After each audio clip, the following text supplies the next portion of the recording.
All right, Quintin, here we are, another episode of the Nervous System Training Podcast. I believe this is number 23. Thanks everyone who's been watching along. Remember, like, comment, subscribe. That helps us grow the channel, keep bringing you nice content.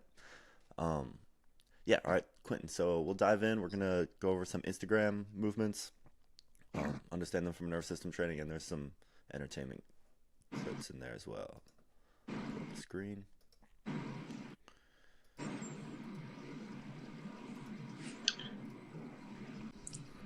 This is one you actually sent me. I watched this video several times. I thought it was pretty awesome. Oh yeah, this guy. I forgot his name. He had an interesting name.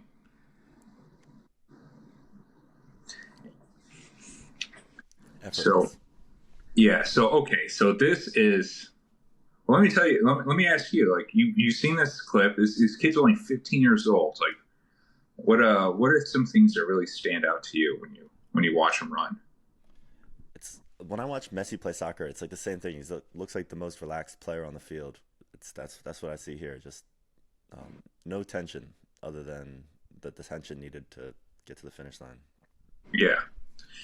So this kid, is his name in the description? I want to give him a shout out because I did a video on him.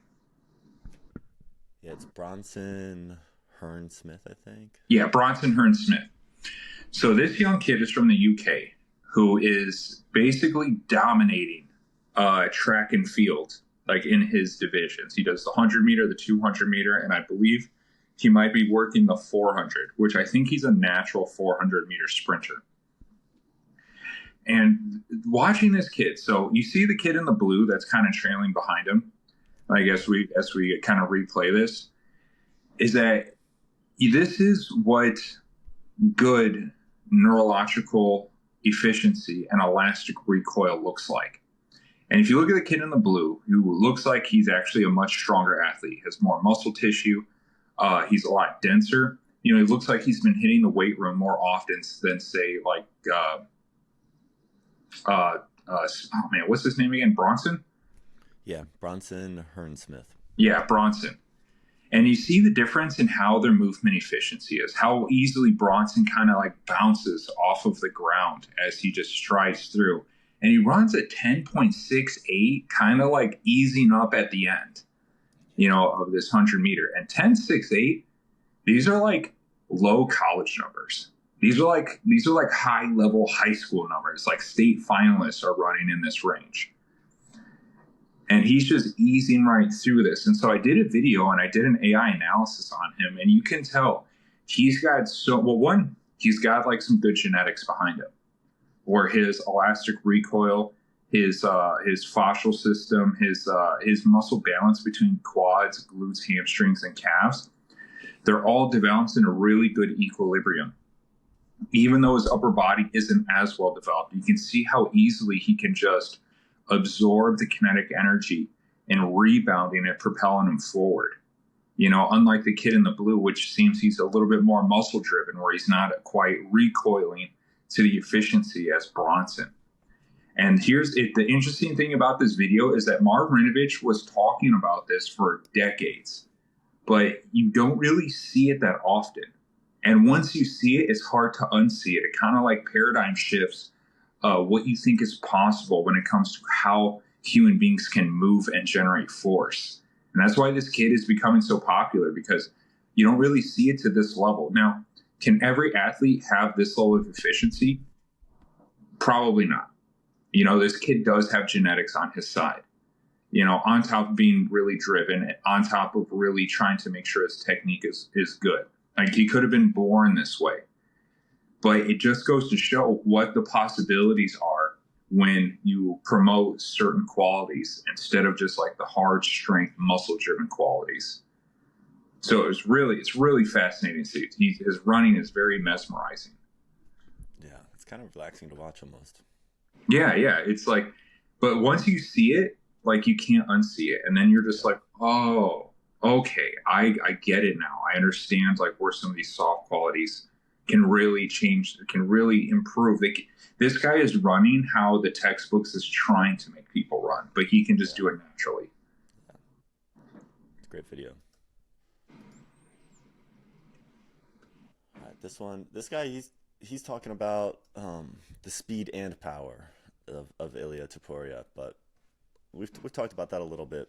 But rather than just focusing on speed, just focusing on power, like building that power endurance, speed power, these types of things, kind of like the Louis Simmons type stuff. Mm-hmm. And then yeah, some videos of Ilya too. Ilya, a lot of people think he's the best in the world right now. I was surprised how just standard a lot of these movements were. Got Islam, Aspinall, Ilya in this video. Yeah. So, okay. So three of the champions.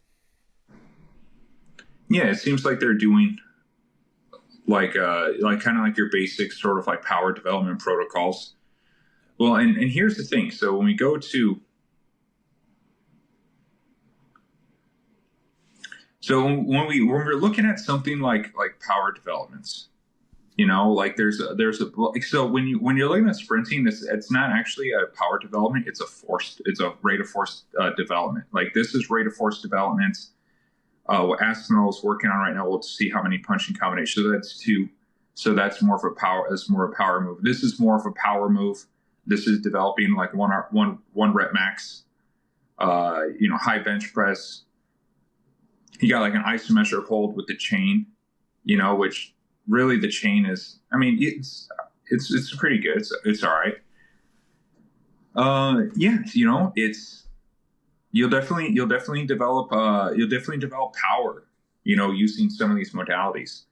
But here's another thing that I want to think about. It can be a little difficult to use guys like this as an example because they're kind of outliers. When it like this guy has been doing MMA since he was a teenager. All of these guys have been doing MMA for a really, really long time. Aspinall, I'm not so sure. I don't know enough about his background, but they showed Beterbiev. They showed Islam, and like all these guys have been doing skill work from a very, very young age.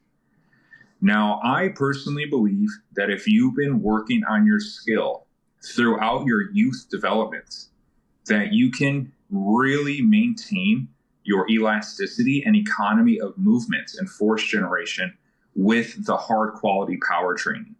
Like I've seen this before with Dutch kickboxers, where a lot of Dutch kickboxers during the early 2000s, a lot of them went up into heavyweight.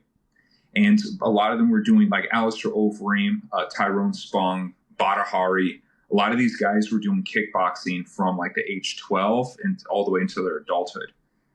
Now, a lot of these guys that they're showing, except Aspinall, I can't say for him because I don't know exactly, but all these other fighters, I do know for a fact have been working skill training from like the age of 12 and under all the way into adulthood. And I've noticed the carryover to maintain good technique, elasticity, rate of force development is much higher they can maintain that with these hard quality like power movements, like the bench press and things like that. So it's kind of interesting, seeing how well it can carry over. There's another athlete that actually carries over really well despite all the heavy weight training, and that's oh man, what's his name? He's a karate guy. He was like really no, Sage Northcutt. Oh yeah. Yeah, Sage Northcutt did years of hypertrophy, hard quality training, really a lot of training that kind of breaks down elasticity, efficiency, and movement. But because his skill work pattern is so ingrained into his nervous system from such a young age that it doesn't really affect him that much. So there are ways to get around it. But when you look at this, you do got to ask yourself, what's the athlete's history? What has his body been through? So it's kind of a little fun fact to kind of put in there. Yeah. I'm pretty sure Aspinall's in that bucket too. I know his dad is his coach. I think that he was born to be a fighter kind of guy. Okay, interesting. Yeah, so the glove sort of fits. Yeah. Hey, these are some cool ones. This guy's got a really interesting setup. You see how he's got that band with I thought this was a great setup. Yeah, a little eccentric loading, doing like some calf hops. This is good. This is smart. This is basically what the Supercat does. Yeah, that's about as close as I've seen. Mm-hmm. And then you Yeah, see good this guy stuff. doing the slant board stuff in the foreground at the beginning of the clip. Yeah. I wonder if you look at this guy's if you What look are at your more of thoughts these for reels. footwork and Crocs? Is he wearing Crocs doing those jumps, or is that the guy in the slant board The guy doing on the slant board is wearing Crocs. it? Hey, I would say for that modality, Crocs is probably better than shoes because you got a bigger toe Interesting. box. Interesting. Yeah, you got a little bit more movement, out of your Yeah. foot. He's got the back down sport mode activated. Yeah. The Croc game, it's good. But no, this is cool. Yeah, Yeah. this is a really good setup. Yeah. This guy underscore team science underscore has some other cool videos too. I forget. Yeah, this is another one of his videos. I thought this device was cool. I actually haven't seen this. Have you seen these jump boards? I think it's he says it in the voiceover. I'm pretty sure it's a gymnastics thing. Yeah, it's like a springboard. Yeah. It's the you can't hear the voiceover. I got it on mute, but he was talking about how it builds elasticity and yada yada yada. Yeah. No, that's really smart. It's kind of like what I was doing with like the sand dune stepper or some of these um what's it called? Softer surface plyometrics. No, I think this is really smart. And this is also the reason why a lot of these gymnasts can put so much more plyometric stress onto their legs, than say like a basketball player can, because if you think about this, the shock that gymnasts go through is intense, but the surface that they're working with is a lot more forgiving. I wanted to segue this into that hard surface, soft surface um, breakdown. I've heard both sides of that. That soft, like it's more realistic to train on hard surfaces, but then like it's more proprioceptive to train on soft surfaces. So I've heard people say that you shouldn't do hard surface or you shouldn't do soft surface. But what are your thoughts? Like, how do you balance soft surface and hard surface training within the nervous system? Yeah, it's funny how people say you shouldn't do this, you shouldn't do that. There is no right or wrong. The bilateral thinking is really the it's a trap. So if anyone starts thinking that way, you can automatically start disqualifying their abilities as a coach. Now, what I think now it kind of depends on like the goals, but so when you do like something like this, when he's using this springboard, right, this will allow you to get more jumping capacity in a single training session without the wear and tear that can load up the tendons, like especially the patella tendon. That tendon is going to takes a lot of force when it comes into jump training. Now, Brian McGinty said something that really resonated me when I was taking one of his courses. He said, jumper's knee is more of a ground issue than it is a jumping issue. It's the ground that's causing the jumper's knee, not the jumping itself. And so what he meant by that is how well you can hit the surface, how well you kind of absorb the surface determines how much shearing it does on the joints. So when it comes to applicating this for like an athlete, if you need the athlete to jump higher, yeah, do you want hard surface ground contact? Yeah, you do. You do want to duplicate the environment that they're going to be doing sports in. But here's the thing that's going to limit how much force you can put into the athlete, how many contacts they can take. If you use something like this, a mattress, the super cap, the springboard, this will improve the threshold of how much you can hit, how much shock, how much plyometrics you can force into the muscle and into the tendon system. So in my opinion, you can get better faster because this is hard enough, right? This isn't super soft where you're kind of throwing a lot of weird proprioceptive variables. I think that sort of thinking, they're not, the context is not correct. Right? If people say like jumping on a soft surface isn't as good as jumping on the surface they're going to play on, be like, okay, well, I don't think that's necessarily true. I think that's actually a fallacy because the context of jumping on a soft surface is more stretch shortening cycle activation in a shorter amount of time. Hard surface, you can't do that as well. And here's something to kind of compare it to. The rate of when I was watching like documentaries on gymnasts, right? One of their main issues, they would get a lot of ankle issues They get a lot of knee issues.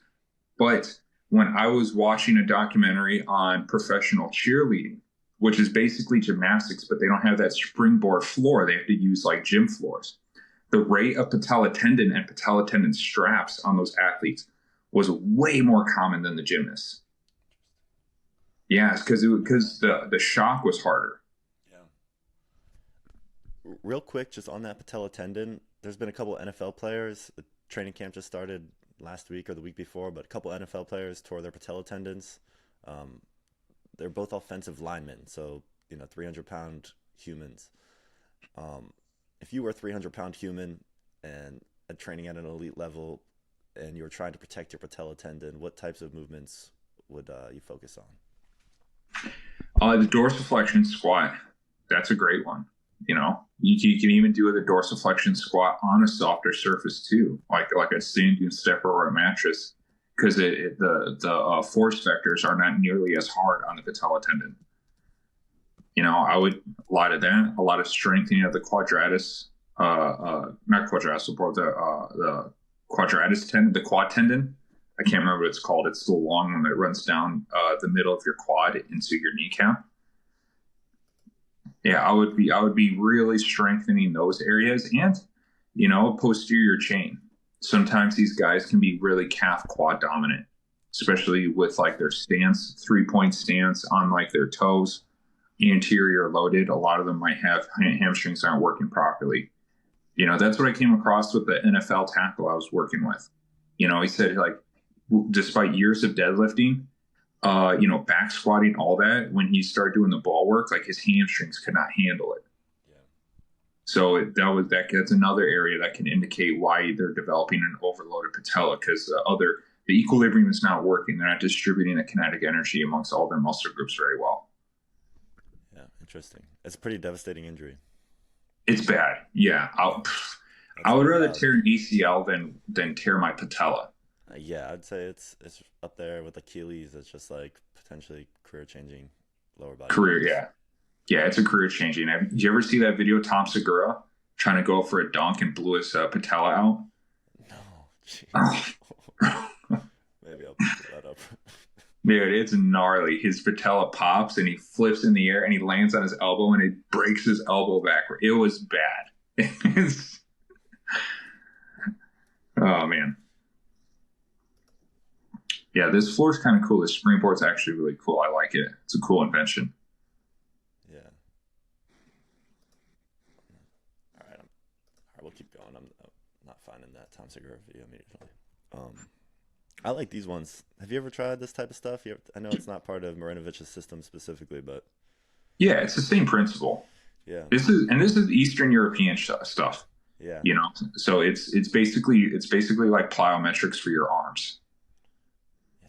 I'm pretty sure we've seen some old Russian video where they're doing something like this. Yeah, you see a lot of Dagestani wrestlers and Eastern Bloc wrestlers, like they'll switch grips on a barbell, stuff like that, to kind of train the wrist to have more like a eccentric overload, more stretch shortening activation.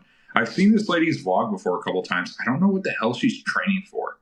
She keeps saying she wants to make it to the Olympics, but I don't think she ever talks about which sport in the Olympics. What would be your best guess? Shot put, maybe. I don't know, man. I don't. Yeah, I was trying to. Nothing was coming to the top of my mind. Hey She's man, got like, good functional movements. yeah, sure. Training protocol's not bad. You got some eccentric drops, Yeah. some shock. I think I think she's kind of, well, it depends on where she's at, like with her stage, with her programming. She could be in a general preparation phase, possibly, because she's trying to mix in a lot of different things. I don't know the order for exercises. Like she's got kind of like a peel off press sort of movement happening. She's doing pull-ups. So she's doing a lot of fitness and she's kind of sprinkling in some sports specific ideas, with like the carryovers with the hand, like the peel off press with the jump. That's like a more sports specific modality. I've never seen it with a jump like that. I think that's kind of cool. It's kind of interesting. It's kind of help you stabilize the pelvis. Yeah. It's like landing in that rotational. Mm-hmm. Yeah. Yeah. That's cool. So I'm not sure. I'm not sure what I think what she should do, and I'm just guessing right now, is that she should focus on a general preparation phase where you're doing more of like these hard quality developments for a period of time, and then start incorporating more of like the eccentric like shock method, plyometrics, and stuff like that. I think she'll have a little bit more exponential growth with her training program. But then again, I don't know her goals. I don't know where she's at with the program. I'm just kind of guessing around. But she's doing a lot of the right stuff. But she's also got to strengthen those feet. She's leaving a lot of money on the table with that. Probably not the best shoes for that. All right. Oh yeah, Oh so yeah, yeah. I saw that. one of our viewers sent me this. I think Hamza. Yeah. Yeah, this is some So good stuff. yeah, man. Look at these guys. This is definitely looks like some freaking Eastern European strength and conditioning right here. I don't know if these guys are from America. I doubt it. Yeah, this guy looks freaking insane strong. That's really cool. That's like the super cat. Yeah, You got some like plyometric movements. some of this stuff is awesome. As soon as I get a backyard, I'm gonna start trying to get into something like this. Yeah, he's got some calisthenic stuff.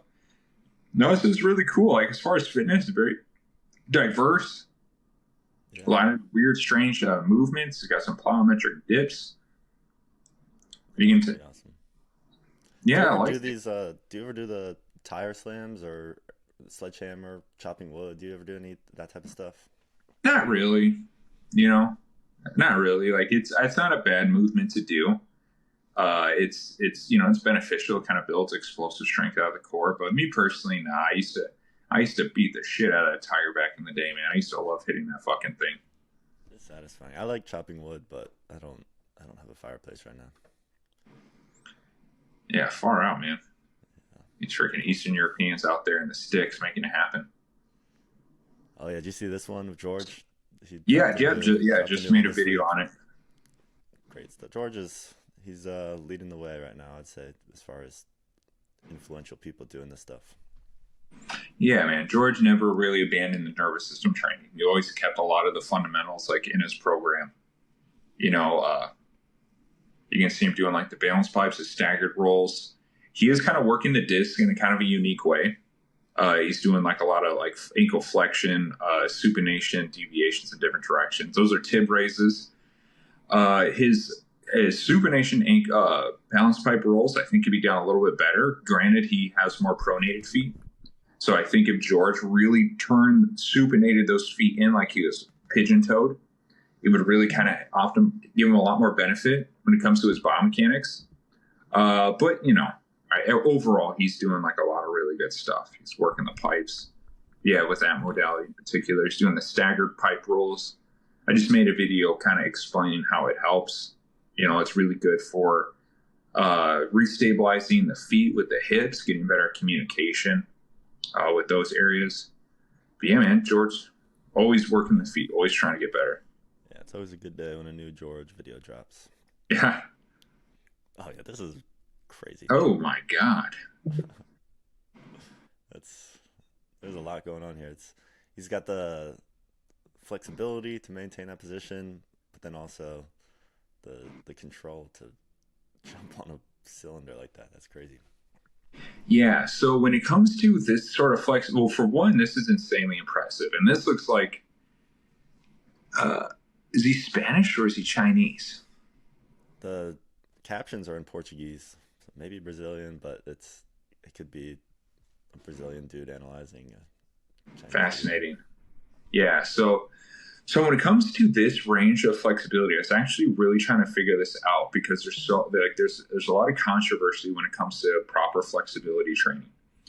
Now, with this type of flexibility training, to get these sort of ranges of motion, and you see this a lot in like Shaolin temples and Shaolin Kung Fu schools, this takes an insane amount of forceful uh, remodeling of the tendon and ligament tissue, especially within the hip sockets.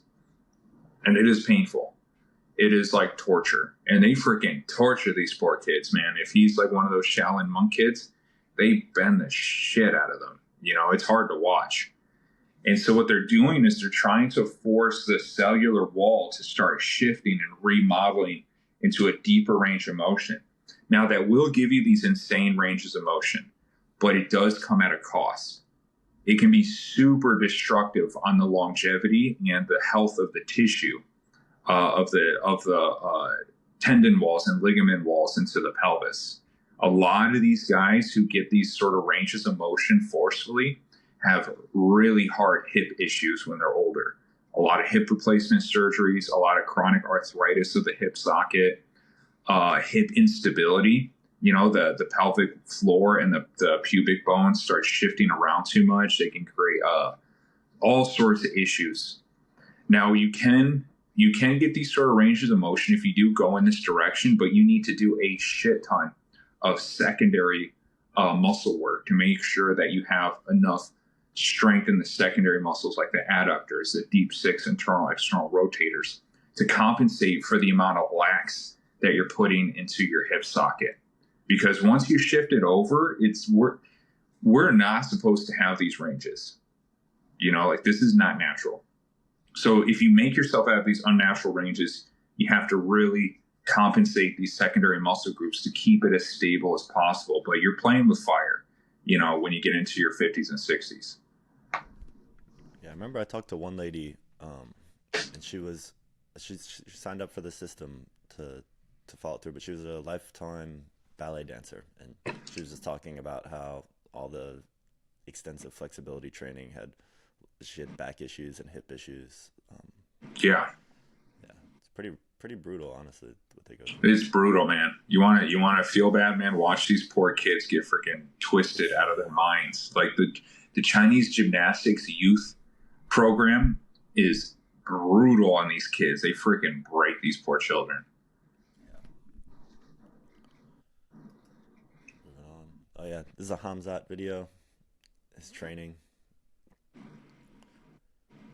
Oh, he's training with TJ Dillashaw's coach out of the garage. Okay. I didn't even recognize the coach. Yeah, so I know about this coach. Now, this coach has a pretty good cardiovascular program. Like he knows what he's doing. He also has he's very data driven, so he has all his guys on heart rate monitors, and he knows how to periodize them very well. So I'd say his cardio conditioning protocols are pretty solid. Now, the resistance bands on the Airdyne, I personally think the Airdyne is third best, maybe second best when it comes to cardiovascular tools you can use. I'm going to say the row machine is undefeated. It's gonna service the body and give you so much better development than the Airdyne. So I would go row machine, ski erg, and then assault bike. Because with the assault bike, you're only working like 2/3 of the body. Like the whole lower abdominal cavity and hips are getting zero work. I want to say zero, very little work, especially the lower abdominal cavity. And that's an area you want to hit. You need strength endurance in those areas, especially for MMA. So it's kind of. I was going to say, if you were to add sprinting to that list, you've got Airdyne, or you've got rower, Airdyne, skier. Where would sprinting fall in that list? Sprinting would kind of be. I would create a separate category because it doesn't use them. It doesn't use a tool. So sprinting is like anaerobic threshold. I would say for anaerobic threshold development without a tool, or even with a tool, sprinting is king. Sprinting is going to give you the highest return on investment. The problem is it's really hard on the body. You can overdo your sprinting. You can crash the central nervous system. You can wear out your lower back. Like you gotta do your sprinting. You gotta monitor it. You gotta make sure you're staying within safe parameters of what your body can handle. And you gotta program it correctly, because some guys will do a sprint like on Monday and they're just wrecked going into Tuesday, Wednesday, Thursday. Like they just can't recover well, and so you just wasted 3 days of potential development. So you got to program it in properly. But yeah, sprinting is the highest in the ski machine. That's why Marv started using not the ski machine, the row machine. That's why Marv started incorporating the row machine, because you can't sprint these guys every day. It's too hard. You can't do like 2 sprint training sessions and they also have mitt work, and they also have wrestling, and they also have sparring in the same day. You're gonna break them. You're gonna get these guys injured. So you got to supplement it. It's far Next out. one. Oh yeah, this one is So what do we got? Oh, is this a meme? this is no, this is a compilation of NBA flops. We've looked at Oh, one or two flops. These people are all trying to get the foul in the paint, just oh my running in awkward God, angles. Some of these just crack me up. dude. People need to like these It's NBA interesting though. You players. can really see like I was just gonna say um, like if you watch a fight, everyone's trying to mask their pain, mask if they have any damage. It's really obvious when people are trying to lean into the victim mindset. Dude, thank you. You said it perfectly. This promotes a victim mindset, and the NBA is a byproduct of what is wrong with our country right now. In a nutshell, this is everyone on social media that just acts like victims of everything. Everything is racism. Everything is abuse. Everything is rape. Everything is a scam. It's like, Jesus, people, like, can we just take an L and just rub the dirt off our knees and just get back out there and fucking win a game? Like, for real. Because now you're rewarding this. You're rewarding this victim. These are victim sort of like expressions. And this also influences kids. Like as an NBA player, take on some responsibility for yourself to win honestly. Because if you win honestly, or if you play honest and you lose, you still have pride in yourself. If you play like this and you play the victim and you try to work the foul line and you lose, you deep down inside, you feel shitty because you're being a pussy. You're being a little bitch. His finger rubbing across your ear did not hurt. And this is the equivalent to negative self-talk. Like, have you ever heard people say, like, call themselves like, man, I'm such a little bitch. I'm such a piece of shit. Like, your brain will respond to that. Like, if it's real, it is not good for your head. And so now, instead of saying it, you're acting it out. You're acting out cowardly. You're acting out weakness. You're acting out submissive behavior. Dude, this is why everyone hates LeBron. This is the main reason everyone hates LeBron because LeBron plays the victim in everything. Like, he literally wears glasses with no lenses. Like, how retarded do you have to be? Like, how little character do you have to have?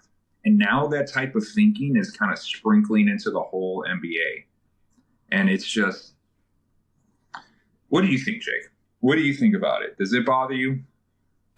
Yeah, I mean, I grew up playing basketball. I played a few years of organized basketball. It wasn't really my main sport, but I played a ton of unorganized basketball, and that was my favorite. Like, elbows were just allowed. When we were playing on the blacktop, you were allowed to elbow. You're allowed to get your shoulder into someone's chest, make the space, and that was the most fun I've ever had playing basketball. Was those times, the like in an organized setting with the ref calling. I don't know. I mean, I'm also the type of person that got attracted to martial arts. Like, I kind of like that physical nature, so maybe that's not for everyone, but yeah, I fell asleep a lot better after playing a day of rough basketball rather than trying to draw a foul. Yeah, it's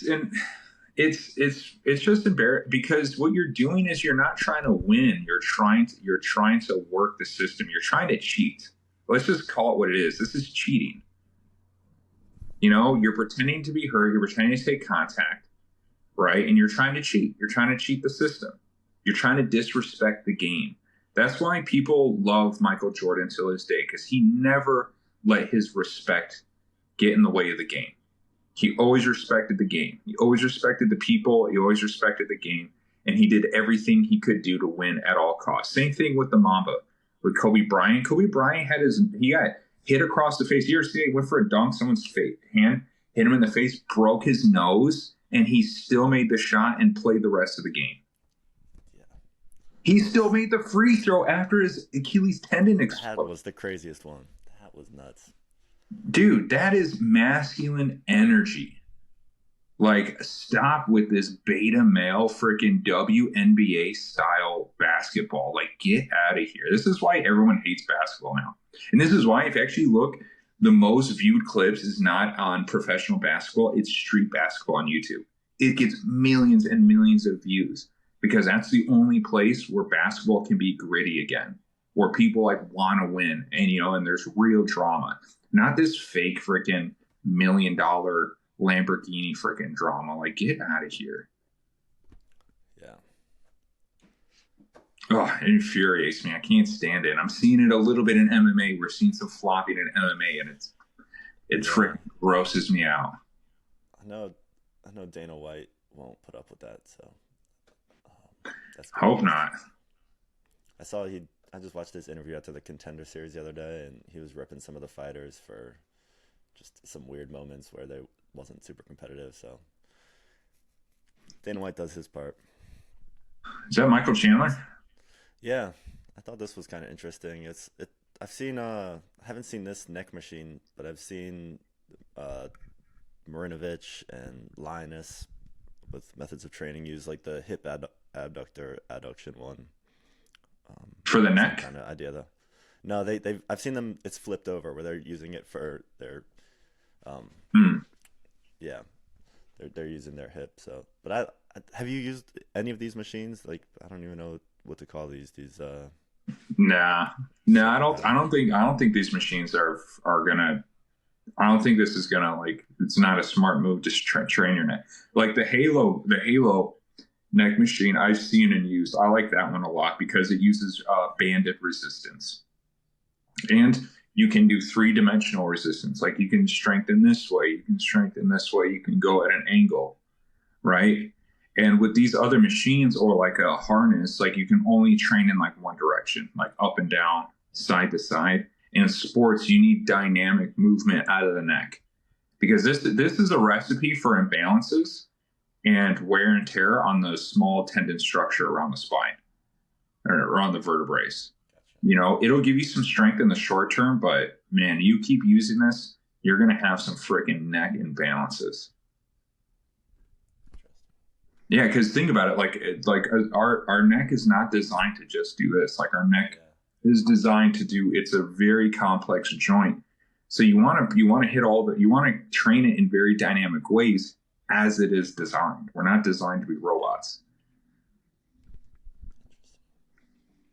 Yeah. Keep working on it, Michael. Hopefully you'll win a fight pretty soon, for Christ's sake. Yeah. Oh, yeah, this is some interesting movements. I think this is an ATG guy. Yeah, I've seen some of his videos. So knees over toes system, but this looks a lot like the agility stuff in the Marine. Ooh, he's going barefoot. Look at that. These guys are going barefoot. Been watching some Power Plus. Interesting patterns. I don't know how they're coming up with these patterns. This could be a progression, where they have because I can't hear the audio, so maybe it's being called out. So maybe they have different patterns, like they have their single leg, the lateral jumps, crossover steps, skaters, overs. Maybe they're being called out. But man, I bet you if Brian McGinty was not putting a lot of stuff on Instagram, we would not be seeing this type of training. I've never seen ATG do anything like this recently. Yeah, Brian McGinty is doing good work. Yeah, man, people need to start paying the fuck attention. Like, this is where training's going. Training is going to become dynamic, fluid, and reactive, especially the speed and agility. Like, the days of doing hurdles and then holding the position at the end of the hurdles, those days is freaking done, man. That shit is so weak. Like, it's nothing crazy. Like when you look at what Brian's doing, and then you look at normal SAQ speed and agility, you're like, oh my God, we're barely working anything. It's cool, man. It's cool. And these kids have been working at it for a while. You can tell the foot control, the reaction. They're a little slow. They need to I think I would have these athletes a little bit more refined, like Yeah. where I would just isolate one of the mechanisms and keep working it till it's really crispy because they're a little slow on ground contact. They kind of get stuck, in some of these movements. Yeah, you can see they're kind of deciding in a few moments, like they're figuring it Yeah, out as yeah, they go. that's a good way to put it. The reaction is just a little off, but they're in the right direction. They have given it a couple more weeks. These kids could be moving a lot faster. They probably need a little bit more slant board training, get that foot strength up.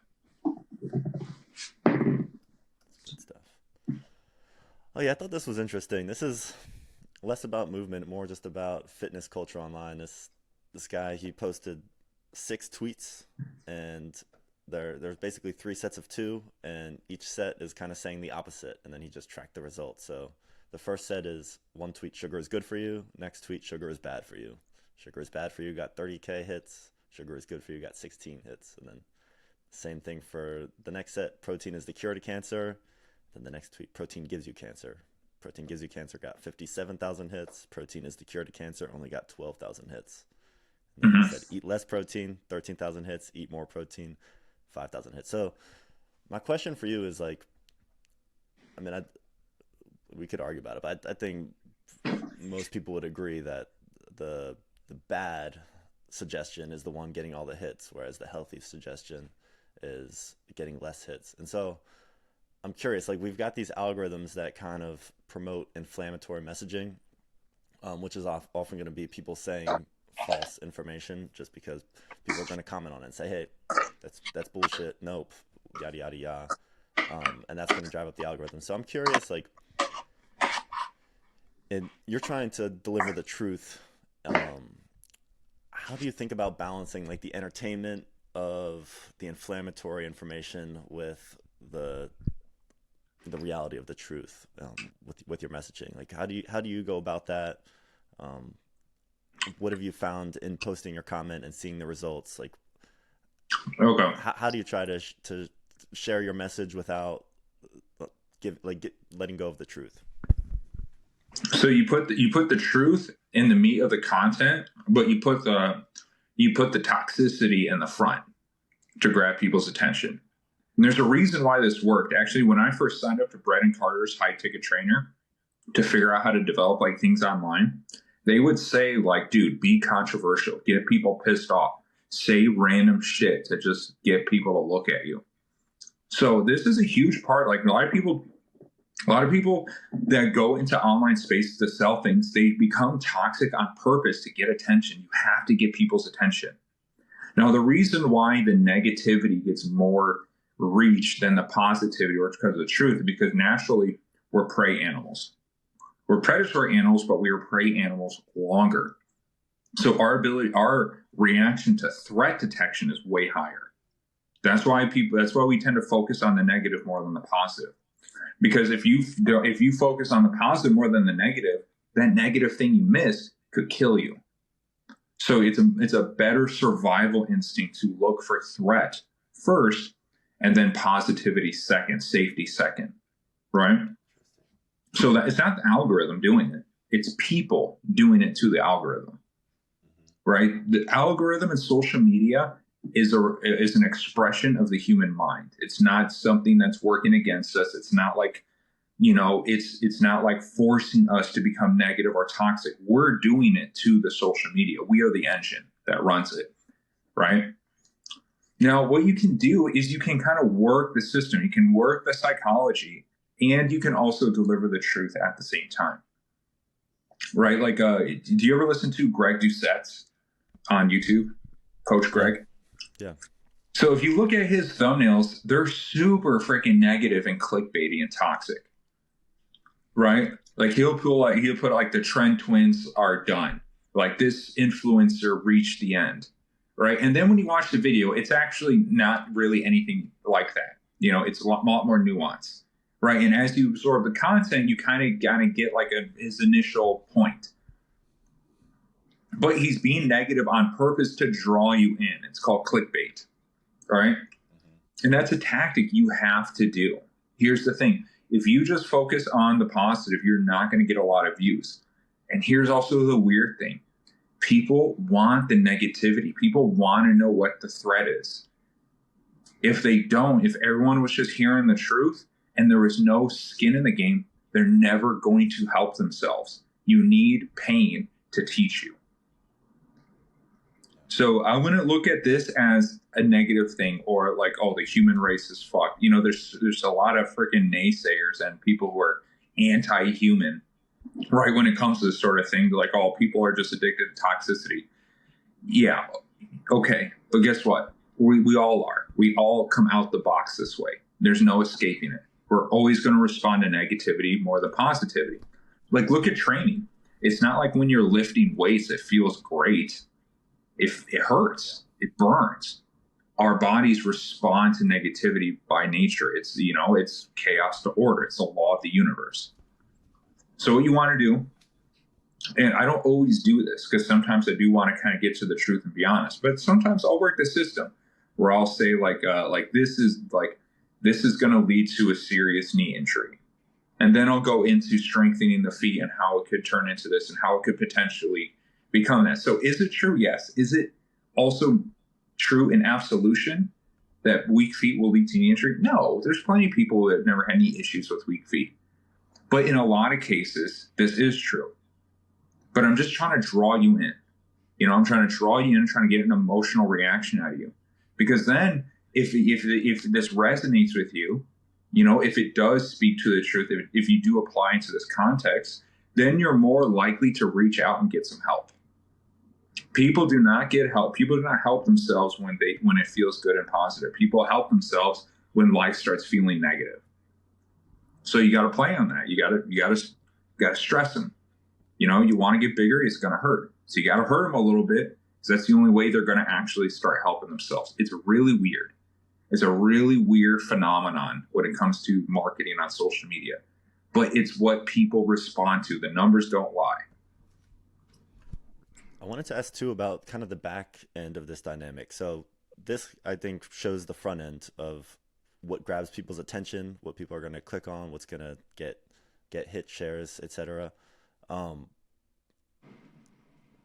You've been doing this for a long time, so you've got the longevity down. Like my theory, and I haven't really been doing it long enough to know for sure, but my theory is that if you just put out junk consistently, like it's gonna be hard over time to keep getting attention, to sign people up for your system after you get their attention, to whatever, to capture the value after the fact, after you've gotten the attention. So with what you've seen from other trainers online, what you've experienced yourself, how is kind of like sticking to the truth, how does that affect your long-term growth, the longevity of your business?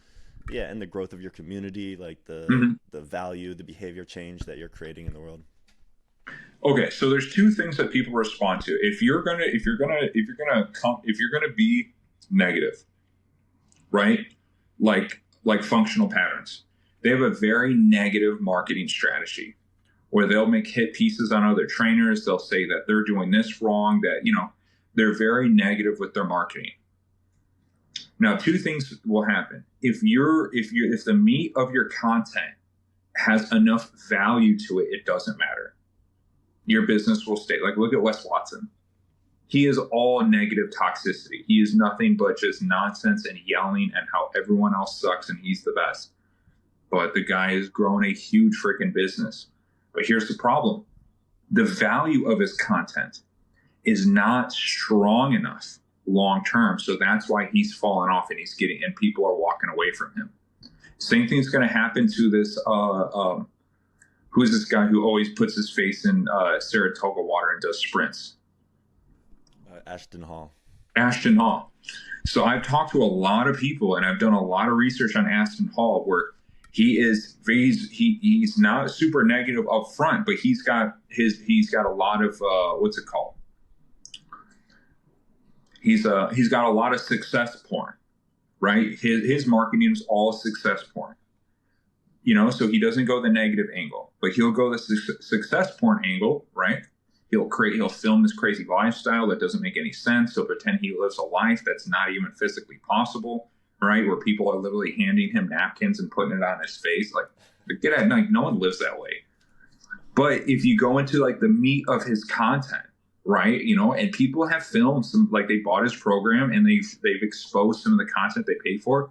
The meat of the content is not high value, you know, because he doesn't really understand how to develop a business, right? And I've worked with some really successful business coaches. I've worked with Brandon Carter from High Ticket Trainer, InstaCoach Mike with Organic Leads. Like these guys cost thousands of dollars for their services, and they know exactly how to build out. You know, you need your sales funnel, you need your marketing. This is how you go viral. These are how your setters in. This is your conversion. This is how many sales. This is your cash collected. Like they show you how to structure the business, how you create the content, how the hook should be, what the music should be like, then track the data, and then repeat. When you go into someone like I keep forgetting his name. That's how much my brain doesn't want to remember this guy. The Ashton Hall. If you go into Ashton Hall, he says he does this sort of thing, but he has a mountain of complaints from people who just say they get on these Zoom calls to figure out how to run their business, and he's just telling them to dunk their head in Saratoga water. He had people like in their 40s literally dunk their head in water and send it, and he would be like, that's the content. That's what's going to change your life. Like there's no like algorithm. There's no tracking the data. There's no what's your conversion on leads. What's the lead magnet? Like there's none of that. So he's not going to last long. So you got to have, you can go the toxic route. You can go the porn success route. You can use whatever hook you want. But if the core value of your content is not well structured and doesn't deliver good results, that's what really kills the longevity of your business. You got to have a good product. Your product has to be fucking fire. And if it's not, you're going to fucking fall apart like Wes Watson. You're going to be another freaking, you're going to be, what's her name? The hot tool girl, you know? Oh yeah. Yeah. I mean, just yeah. Yeah, there's this book, Irrational Exuberance, which is like a finance book. It was written after I think the tech bubble in the 90s, the internet bubble. But it just talks about like how these bubbles build up, and the title Irrational Exuberance is basically the key to it. It's a bunch of people irrationally get excited over the thing and kind of sheep flock to it, and then once enough people get there and no one's getting the results, the bubble pops. Yeah, 100%. Yeah. All right. Well, we are coming up on time for today. Yeah, we had to make it a little short today. Yeah, but good stuff nonetheless. Everyone who's stuck with us through it, thank you much. Thanks for helping us grow this. Like, comment, subscribe, share it with a friend, shoot us your questions, and we'll add them to future episodes.